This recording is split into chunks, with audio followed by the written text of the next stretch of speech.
Good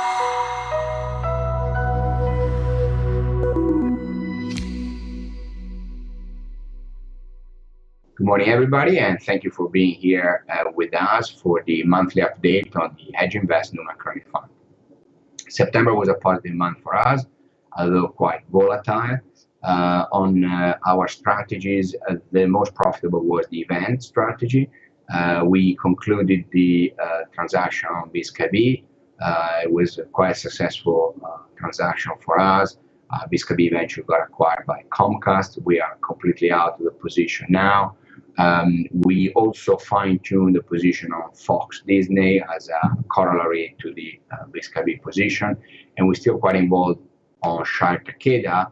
And as always, we approach this position with a mix of equity and credit, so in a way quite differently from traditional event guys, and also very different from credit guys. So we're trying to mix the two approaches, trying to fine-tune and optimize the payoffs.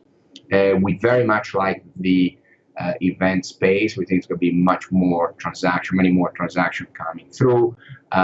Like we said, M&A is going to be consuming the sector which are the most exposed, the most vulnerable to technological changes. Because of that, obviously, it will be a great universe for credit shorts, whether it's retail, media, eventually it will be financials. Those are the sectors we're very focused on. We truly believe in our theme of technological winter.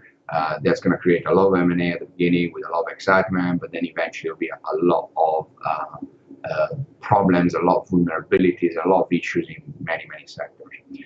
Banks and financials is a sector which kind of very hated, with valuation quite attractive, both credit and equity.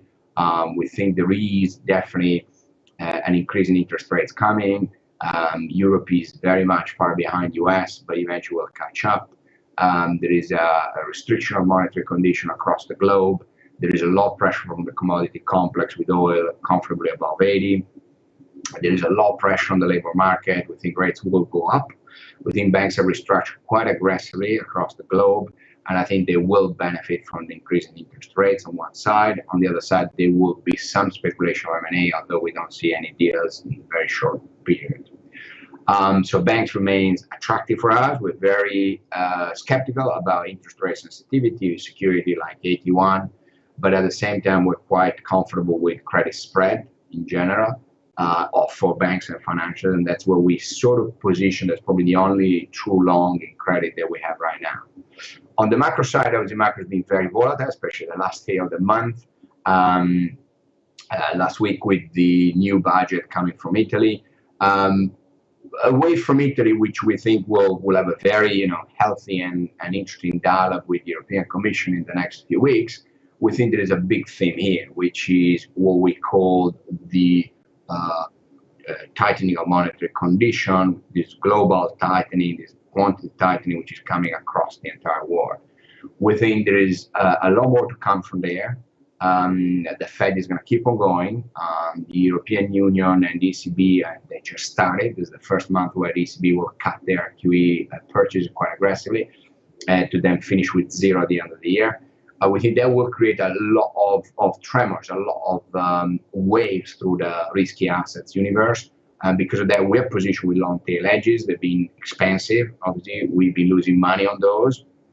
But we keep on investing money on those because we think they will have the best risk-return profile over the next 6 to 9 months. We see lots of that of issues coming for risky assets.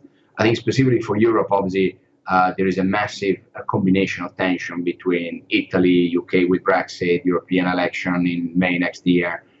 Our end game remains the same. We do believe that the exit for the Eurozone will be a grand bargain where national central banks will manage to restructure or cancel their debt holding like Ireland did a few years back. And at the same time, there will be a fiscal commitment from the governments in a constitutionally enforceable way. We're far away from that. So at the beginning of that long journey, we still see plenty of volatility. Like we said many times, both the technological winter one side and the quantitative tightening will be compounding their effect by the lack of liquidity in the market. We've seen that many times. We see more liquidity coming, going into the year-end, going into next year. So we think we remain of the idea that there's going to be plenty of jump events and big liquidity, and that's what we're trying to prepare the book for.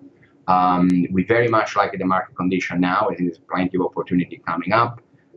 And so we're very focused with a very agile, very liquid, very opportunistic book. With this, I thank you very much for your time, attention, and for following us, and hope to talk to you soon in November for the October update. Thank you very much.